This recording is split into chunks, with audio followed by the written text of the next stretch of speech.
Assalamualaikum warahmatullahi wabarakatuh. Tribuners, jumpa kembali dalam program Tribun Timur Road to Sulawesi Tengah. Saat ini saya sedang berada di kantor KPU Komisi Pemilihan Umum Kota Palu, Sulawesi Tengah di Jalan Balai Kota, Palu. Meskipun Palu ini tinggal 3 kasus terkonfirmasi positif COVID-19, tapi Tribuners, penerapan protokol kesehatan di kantor KPU Kota Palu ini masih sangat ketat.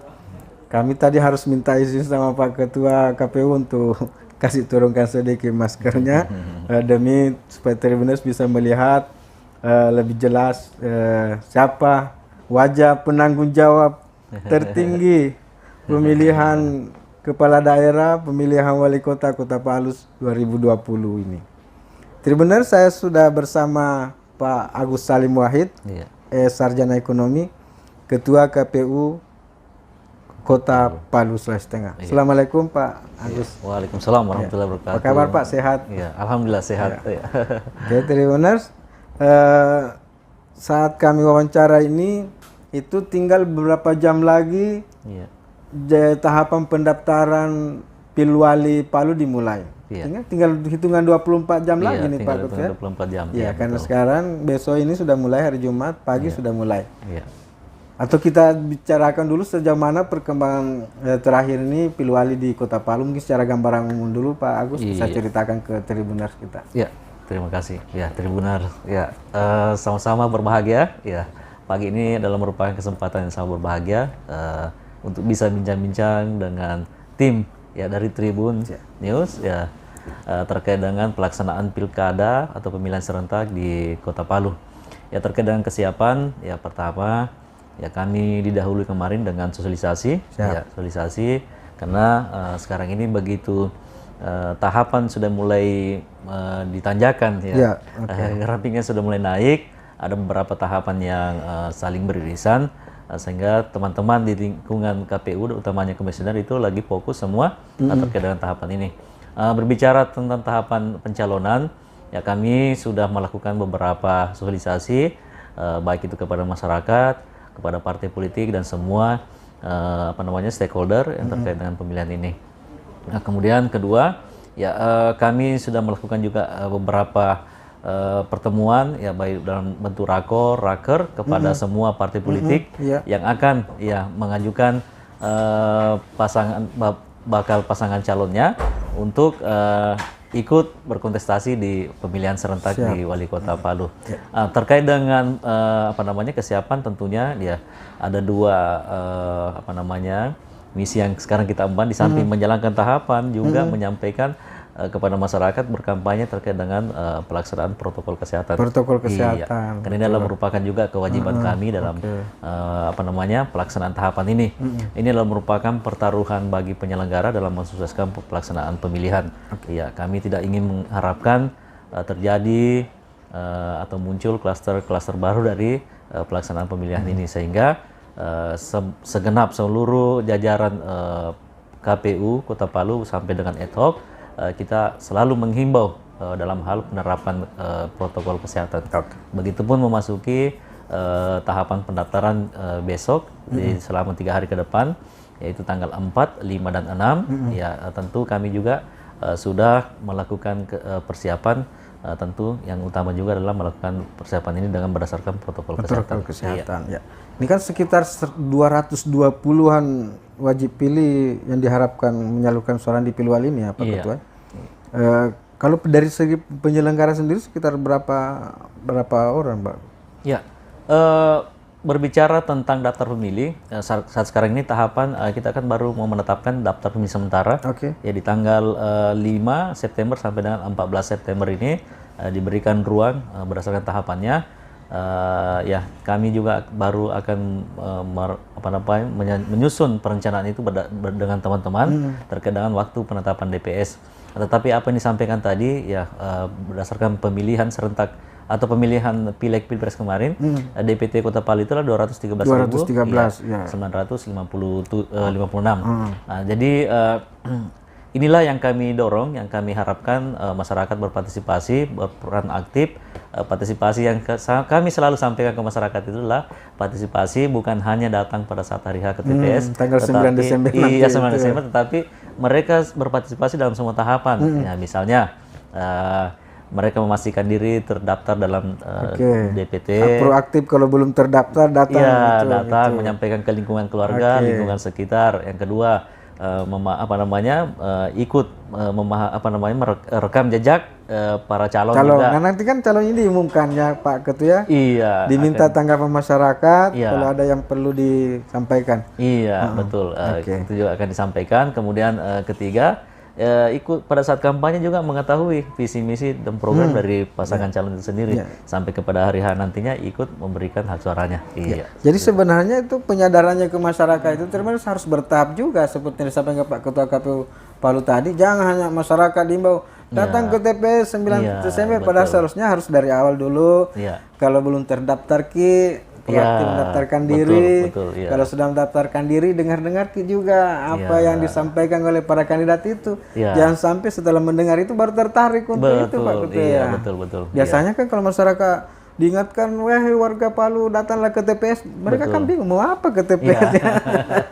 Tapi kalau sudah mendengar sendiri visi misi kandidatnya, mungkin dari situ karena tak kenal maka tak sayang, dari situ dia bisa mulai sayang, dari cinta sama kandidatnya, dia akan datang sendiri. Kira-kira begitu ya, maksudnya itu. Sangat bagus sekali itu Pak Ketua ya. Salah satu juga yang kita selalu harapan kita ada edukasi dan sosialisasi itu adalah keterlibatan teman-teman media. Ya, sama saat yang kita lakukan ini. Betul. Ya kan, karena media ini adalah merupakan pemberi informasi terpercaya bagi masyarakat. Apalagi di tengah saat sekarang ini kan begitu banyaknya berita-berita hoax yang tidak dapat dipertanggungjawabkan di media sosial itu tiap hari ya kan. Tetapi ketika media yang menyajikan informasi, mereka dengan langsung percaya. Ya, karena media itu Pak Kos istilahnya terverifikasi. Iya, betul. Kalau di media sosial itu bisa saja informasinya tidak terverifikasi, jadi hanya dapat di WA misalnya, di Facebook langsung di forward, di apa disebar, tidak terdang. Tugas kami inilah di media ini Pak Ketua untuk memverifikasi. Iya, betul. Ya, sama mungkin kalau ada isu-isu nanti akan ada hal-hal yang akan kita verifikasi, kita datang langsung ketemu Pak Ketua. Kira-kira begitu Pak Ketua. Betul. Ya. Peran-peran itu sehingga informasi tidak pincang ke masyarakat. Kemudian juga ya kan dengan banyaknya kegiatan lewat media sosialisasi, memberikan juga edukasi kepada masyarakat, bisa meningkatkan partisipasi. Nah, seperti sampaikan tadi, KPU walaupun mungkin sudah bekerja di lapangan ya, tetapi masih ada sebagian masyarakat yang skeptis terhadap kerja-kerja tersebut. Ya, tetapi begitu dibarengin dengan edukasi, sosialisasi kan, seperti ini kan, pesan itu tersampaikan, berarti otomatis mungkin bisa mendorong mereka untuk ikut berpartisipasi ya pada saat di pemilihan serentak ini. Seperti itu. Tadi agak terpotong sedikit. Dari 213 ya, katakanlah mungkin kemungkinan 214-an ribu nanti ini ya Pak Ketua ya, karena pasti ada peningkatan. Itu penyelenggaranya sekitar berapa Pak Ketua? Dari komisioner kota sampai ke level kelurahan sekitar berapa orang terlibat itu? Keterlibatan teman-teman penyelenggara ad hoc ini berdasarkan undang-undang ya kan, untuk di tingkat kota itu kan ada 5 komisioner ya, ditambah dengan sekretariat. Untuk PPK itu sendiri ada 5 per kecamatan. Ya, kita ada 8 kecamatan, jadi total semuanya 40. Ya. Ditambah dengan TPS 46 ya kali 3 per ya PPS-nya. Sehingga inilah yang akan bekerja di di tingkat kecamatan dan kelurahan. Ditambah nanti pada saat juga hari H itu kan ada namanya KPPS, kelompok penyelenggara pemungutan suara. Mereka inilah yang akan melaksanakan tugas-tugasnya di TPS nantinya. Sekitar berapa TPS itu disiapkan Pak? TPS saat sekarang ini yang kami persiapkan itu 699 TPS. Iya. Yang berada di 46 kelurahan, 8 kecamatan. Ya, berdasarkan hasil pemetaan dan juga DP4, ada sinkronisasi DP4 yang diturunkan oleh pemerintah. Inilah ya, nantinya yang akan kami sebar. Dan semuanya itu dijamin tidak membawa virus yang kita khawatirkan saat ini ya Pak Ketua, pasti sudah mulai tahapan-tahapan uji klinis, uji kesehatan mereka itu. Ya, itu yang utama pastinya, ya kan, bahwa mereka ini tidak menjadi sumber penyebar dalam yang hal Pak Ketua tadi sampaikannya, saya muncul klaster baru untuk gitu kelas baru dan juga kami beberapa kali selalu menyampaikan penggunaan protokol kesehatan ini sebagai bentuk wujud untuk memutus mata rantai penyebaran itu. Seperti yang kita lakukan di petugas coklit kita kemarin PPDP, ya ketika mereka akan turun ke lapangan itu kan kita bekali mereka penggunaan APD, kemudian kedua mereka rapid test, ya, dan jadi alhamdulillah saya kerjasama dengan tim gugus tugas percepatan gugas penanggulangan COVID, itu kan. ya gugas COVID Kota Palu, dan juga kami berdasarkan aturan PKPU itu membentuk juga gugas COVID untuk tingkat KPU Kota Palu dan menempatkan salah satu dokter untuk mengawasi jalannya setiap tahapan seperti itu, ya. Sehingga inilah yang kami usahakan, upayakan supaya masyarakat juga bisa percaya, mempunyai kepercayaan tinggi terhadap penyelenggaraan pemilihan ini. Artinya bahwa kita tidak ingin ada kelalaian dari penyelenggara sehingga menyebabkan juga masyarakat abai seperti itu. Iya. Kalau perkiraan KPU sendiri, ini kan tentu saja ini hanya rekaan karena tidak mungkin KPU sampai sedalam itu. Berapa kira-kira pasang kandidat nanti yang diperkirakan itu? Untuk yang berpotensi menjadi bakal pasangan calon, ya saat sekarang ini kami belum bisa berbicara banyak ya karena mereka belum mendaftar. Tetapi ada beberapa koalisi partai yang sudah memasukkan LO-nya itu petugas penghubung ya untuk berkoordinasi berkonsultasi dengan KPU Kota Palu. Itu sudah ada 4 pasangan calon. Artinya pasangan calonnya kami belum bisa pastikan. Tapi LO ada 4 LO. Ya, ada 4 LO yang sudah melakukan konsultasi ke KPU Kota Palu. Ya, mungkin di 3 hari ke depan ini, 4, 5, 6 ini baru kami akan bisa mengetahui siapa-siapa bakal pasangan calon tersebut. Iya. Istilahnya Ketua KPU Provinsi kemarin, informasi A1 bisa saja kalah oleh informasi B1. Ya, betul. A1 jika ada B1, betul. A1 itu nanti betul-betul jadi A1 kalau ada B1. Betul, iya. Itu bedanya Tribuners di pilkada dengan di selain pilkada. Di pilkada ini yang menentukan itu informasi B1. B1, ya. Kalau bahasa hukumnya itu B1 itu kan B1 KWK istilahnya Pak Ketua. B1 KWK itu ya. Ada surat ya semacam rekomendasi dari pusat terhadap dan B1 itu hanya KPU yang keluarkan. Bukan, itu dikeluarkan oleh pusat hanya format yang kita berikan sebagai acuan kepada Bapak Paslon ini, kepada partai politik kan. Jadi mereka ini harus untuk bisa maju menjadi kandidat, Bapak Paslon ini kan harus mendapat persetujuan dari KPU DPP-nya. DPP. Iya, DPP-nya ya seperti itu. Sehingga berdasarkan rekomendasi, ya kalau bahasa di masyarakat rekomendasi, ya itulah dasar itu mereka bisa maju menjadi Bapak Paslon dengan memakai lembaran B1 KWK itu lembaran B1 yang hanya KPU yang sediakan itu. Tidak bisa partai politik keluarkan itu, apalagi calon untuk keluarkan itu. Jadi betul-betul B1 itu yang sangat menentukan. Kira-kira gitu kan. Dari Pak Ketua. Ya, saya mungkin akan banyak bertanya lagi soal internal kita di KPU, mungkin juga termasuk secara personal. Kalau Pak Agus sendiri sudah berapa tahun terlibat di kepemiluan kita? Untuk kepemiluan di KPU itu sendiri ini adalah merupakan periode kedua. Pak Agus sebagai Ketua KPU Palu. Iya, ini periode kedua. Sebelumnya adalah merupakan anggota divisi logistik dan kemudian bergeser ke teknis. Saat sekarang ini kembali dipercayakan oleh masyarakat untuk menjadi komisioner Ketua KPU Kota Palu. Berarti terhitung sudah jalan menuju ke 10 tahun. 10 tahun, aduh.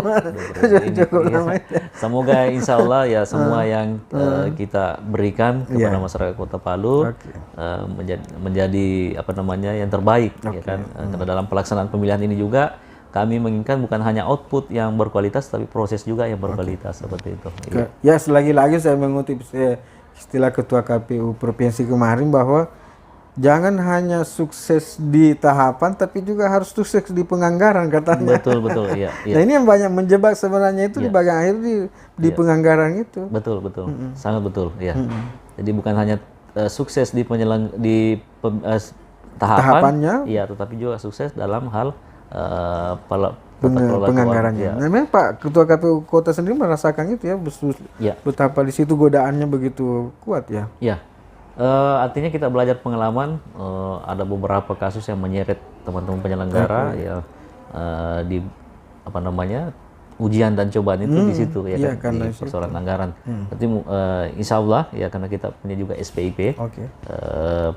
sistem pengendalian internal, sehingga semua bisa berjalan baik. Apalagi ditunjang dengan roda organisasi yang sehat ya, dan juga kondusif, saling mengingatkan sehingga apa namanya, insya Allah ya apa yang kami inginkan dua-duanya bisa berjalan sukses. Itu di SPIP itu sistem pengendalian internal itu di situ ada ahli hukum ahli apa di situ dari luar untuk memberikan advies Ya, SPIP ini internal ya, kami juga ada di bawah naungan divisi hukum ya, untuk selalu mengadvis teman-teman yang memberikan apa namanya informasi-informasi terkait dengan aturan-aturan pengelolaan dan sebagainya. Iya.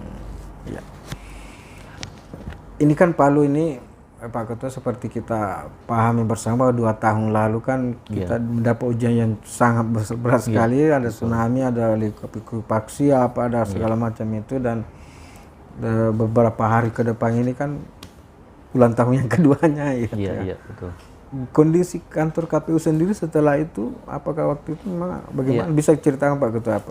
Ya, kami menceritakan sedikit ya pasca 28 September 2018 kemarin, ya di tengah pelaksanaan tahapan Pileg Pilpres. Oh, waktu itu ya pas lagi situ ya.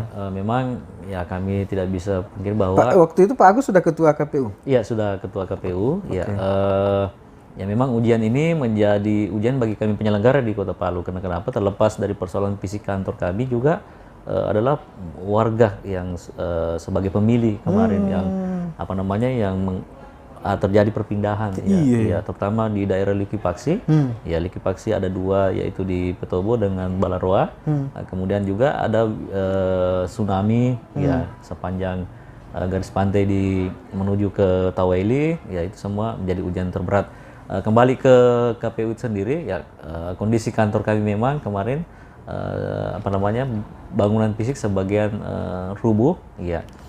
Seperti gudang kami di belakang itu kan, tembok pengamannya itu rubuh, kemudian apa namanya kita punya gudang logistik itu terbelah 2 ya, terbelah 2. Jadi itulah kemarin kita mengusahakan untuk bisa difungsikan kembali dengan memaksimalkan mungkin ada perbaikan sedikit sama dengan yang kita gunakan sekarang ini ya. Ini kemarin ini ya terbelah ya kan, seperti itu. Walaupun belahannya kecil ya, tetapi itu sebenarnya sudah tidak aman untuk ditempati ya. Tetapi apapun itu, kalau tidak ada pilihan lain ya kita tetap memaksimalkan ruangan dan ini. tentu saja KPU pusat pasti sudah memantau, sudah meninjau, menginventaris ya kebutuhan teman-teman sebanyak di sini. Ya, KPU pusat kemarin sangat merespon, apa namanya merespon begitu melakukan kunjungan ke KPU Kota Palu ya, mereka juga mencoba ya mendorong untuk dilakukan pembangunan kantor yang baru, tetapi ya begitu di tengah perjalanan ya ujian muncul lagi, yaitu COVID-19 ya. Jadi kita mungkin ini adalah merupakan ujian juga bagi KPU Kota Palu untuk bersabar di tengah pelaksanaan tahapan betul, ya. Kita tinggal menunggu jawaban. Jadi pada setelah boleh dikatakan mulai agak normal pasca bencana tsunami, datang lagi nih COVID-19. Ujian kedua. Luar biasa nih bagus ya. Saya tertarik itu coklit itu Pak Ketua. Tadi kan Pak Ketua sempat singgung sendiri bahwa ada beberapa daerah kita ini karena bencana likuifaksi itu terjadi pergeseran lokasi. Jadi mungkin alamat awalnya penduduk itu dari situ bergeser.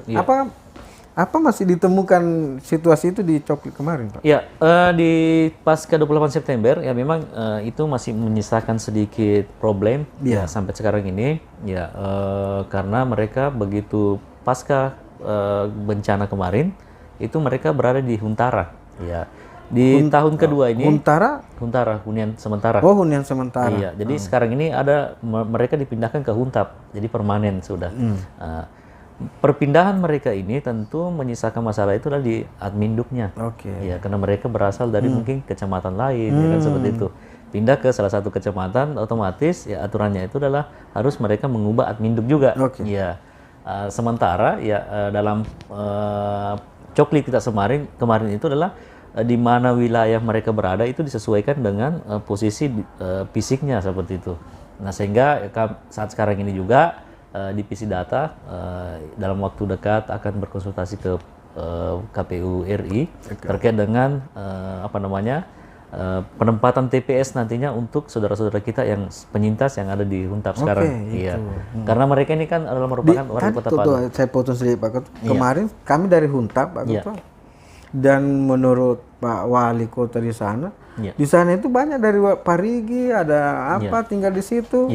Nah, itu mungkin yang Pak Ketua maksud kalian meminta petunjuk dari pusat bagaimana mendengar suara mereka itu. Jadi begini, kalau untuk aturan yang kami pedomani undang-undang dengan PKPU itu sangat jelas. Yang kita sekarang ini konsultasikan itu adalah warga Kota Palu yang berada di kecamatan lain. Misalnya tadi dari Balaroa.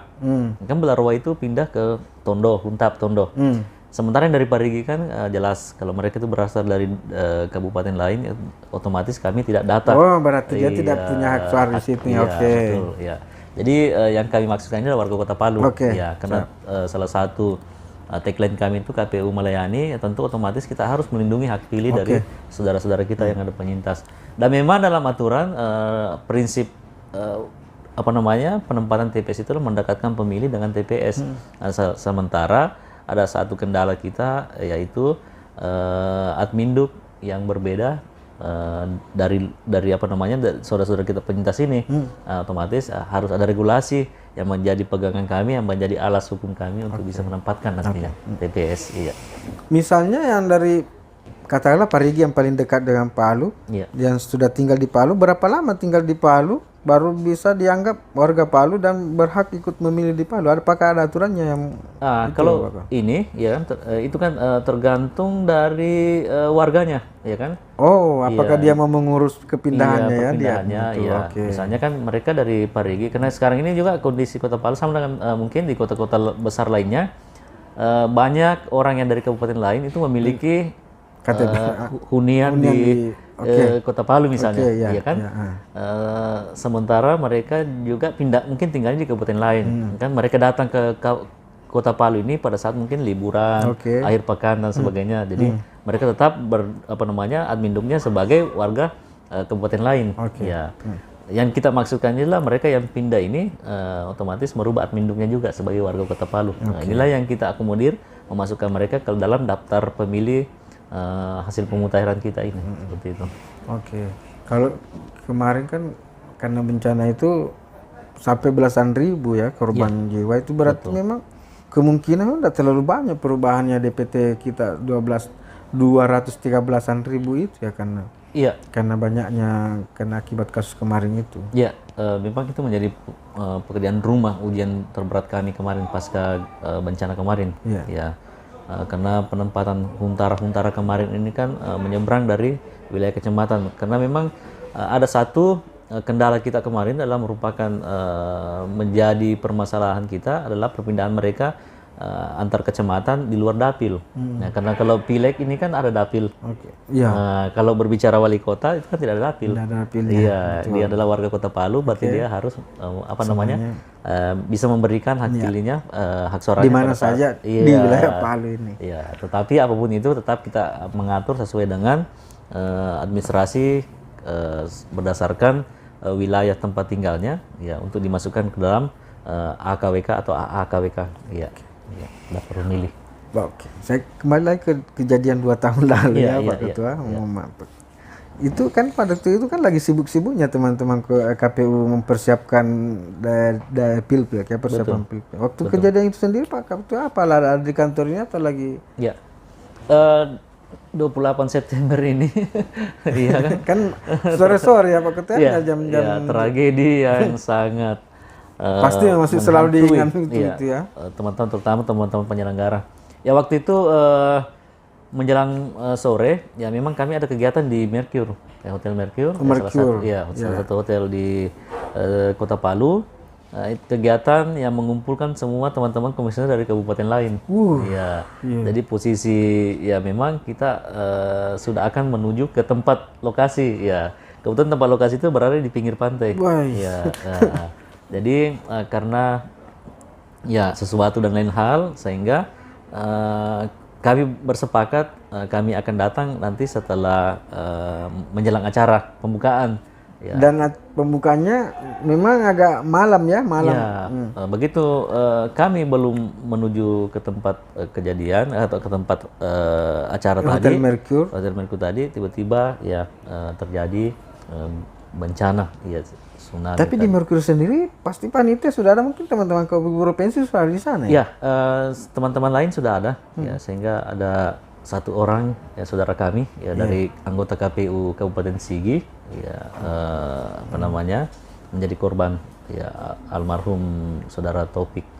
Ya saudara Hidayat yang menjadi korban ya yang lainnya terselamatkan seperti itu. Ya karena memang sebagian itu ya teman-teman masih bisa menyelamatkan diri. Kalau saudara kita tadi ini Pak almarhum Pak Hidayat ini memang jatuh di bawah runtuhan.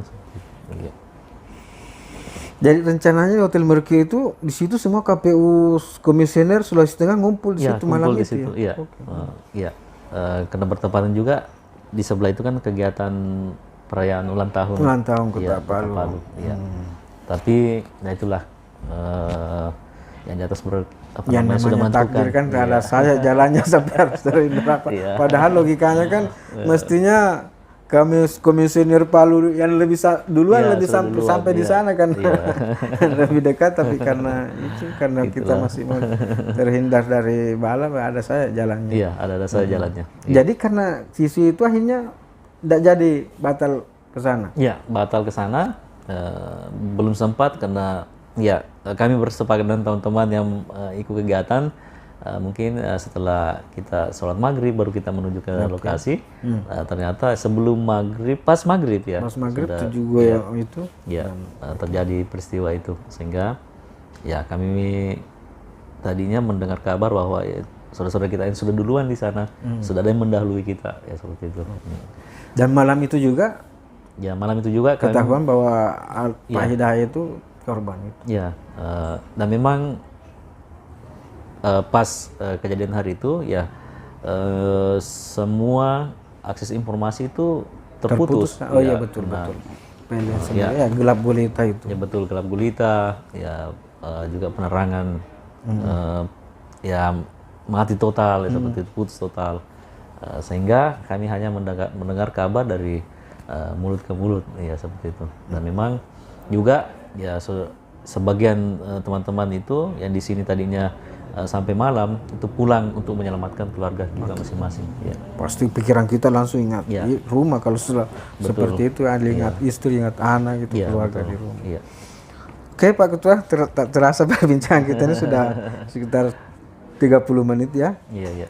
Mungkin di penghujung diskusi dialog kita ini Pak Ketua ingin menyampaikan sesuatu harapan ke penyelenggara, ke calon, ke tim, dan khususnya lagi ke masyarakat Kota Palu. Ya, sekira harapan kami pertama adalah mari kita bersama-sama menyukseskan pelaksanaan pemilihan serentak ini, pemilihan wali kota. Ya, karena ada dua, pemilihan gubernur dan wakil gubernur, pemilihan wali kota dan wali kota, dengan tetap menerapkan standar protokol kesehatan. Yang kedua adalah mari kita ciptakan pemilihan yang damai, yang aman, tertib, ya kan, sehingga bisa terjadi kontestasi yang sehat seperti itu. Kemudian yang ketiga adalah kita meningkatkan partisipasi pemilih dengan sama-sama terlibat dalam kegiatan-kegiatan sosialisasi. Ya, tidak terlepas dari masyarakat, ya media. Ya, mari kita sama-sama menyukseskan pelaksanaan pemilihan serentak. Ya, sehingga ekspektasi kami ya bisa meningkatkan partisipasi pemilih. Berapa persen Pak? Ya, pemilihan ini kan banyak pertanyaan berapa persen angka target yang menjadi target dari KPU Kota Palu itu sendiri. Kita di pemilihan pemilu serentak kemarin, pemilihan legislatif dan presiden, itu pencapaian kita 86%. Wow, Ya, tinggi ya, itu Pak. tinggi sepanjang pelaksanaan pemilihan ini. Itu adalah angka tertinggi, ya, sehingga kami mengupayakan angka itu bisa sama, ya. Oke. Tetapi walaupun sudah ditetapkan untuk secara nasional untuk pilkada ini, pemilihan serentak itu sendiri, ya kita 75%. 75%, tapi kita tetap berupaya sampai 66. Iya, 86% 86% kita mengupayakan. Makanya semua kegiatan-kegiatan kita kita aktifkan semua. Teman-teman bisa menuangkan ide-ide kreatifnya, ya, sehingga pelaksanaan pemilihan serentak ini ya bisa melibatkan, bisa menyampaikan kepada masyarakat secara masif terkait dengan kegiatan-kegiatan seperti itu. Iya. Oke, terima kasih banyak Pak Agus. kasih, Ya, Tribuners, demikian tadi perbincangan kita, dialog spesial dengan Pak Agus Salim SE, Pak Agus Salim Wahid, Sarjana Ekonomi, Ketua KPU Kota Palu. Terima kasih banyak atas perhatian Tribuners. Billahi taufiq wal hidayah. Assalamualaikum warahmatullahi wabarakatuh. Waalaikumsalam warahmatullahi wabarakatuh. Selamat pagi. Terima kasih sudah nonton. Jangan lupa like, subscribe, dan share ya.